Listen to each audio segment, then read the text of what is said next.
Hello সবাইকে, অনেক দিন পর এলাম ভিডিও নিয়ে। হ্যাঁ, পুজো অনেক দিন আগেই শেষ হয়ে গেছে, কিন্তু বাড়ির দুর্গা পুজো, লক্ষ্মী পুজো এই সব কিছু সামলে ভিডিওগুলো ঠিক এডিট করে ওঠা হচ্ছিল না। তাই অনেক দিন পরই এলাম বাড়ির পুজোর ভিডিও নিয়ে। জবের থেকে আমি ভিডিও বানানো শুরু করেছি, তখন থেকেই আমার ইচ্ছে ছিল যে বাড়ির পুজোর ভিডিওটা আমি অল্প অল্প করে করে রাখবো। সব কিছু করে রাখা সম্ভব নয়, কিন্তু কিছু কিছু মুহূর্ত আমি ভিডিও বানিয়ে রেখেছি তোমাদের সাথে শেয়ার করবো বলে।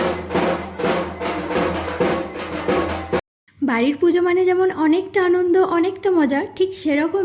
আর এই পুজোর জন্যেই মূলত আমার শিলিগুড়ি থেকে বাড়ি আসা। সাহানা বাড়ির এই মা দুর্গার পুজো কিন্তু 150 বছরেরও বেশি পুরনো। জমিদার বাড়ির এই মা দুর্গার পুজোর নিয়ম রীতি জমিদার বাড়ির আমলের এই মা দুর্গার পুজোর নিয়মকানুন সব কিছু একইভাবে বংশ পরম্পরা অনুযায়ী মেনে চলার চেষ্টা করা হয়। এই বছর তো অষ্টমীর সন্ধি পুজোর টাইমটা খুব তাড়াতাড়ি ছিল, ওই দুপুর 1টার দিকে ছিল।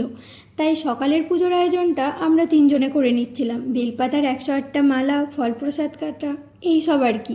তারপরে আবার ছিল সন্ধি পুজোর জোগাড়, ওগুলো অবশ্য আমরা আর করিনি, তখন বাড়ির বড়রা করেছিল।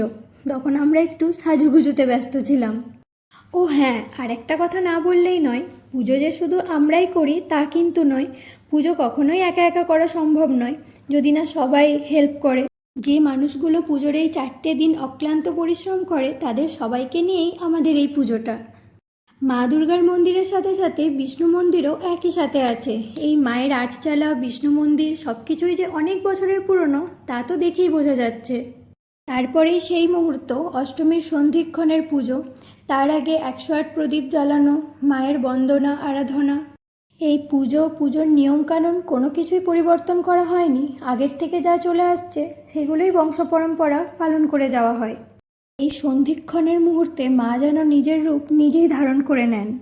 একটা আলাদাই অনুভূতি সবার মধ্যে কাজ করে। তারপর মায়ের আরতি, পঞ্চপ্রদীপের তাপ, আর সবশেষে অষ্টমীর পুষ্পাঞ্জলি।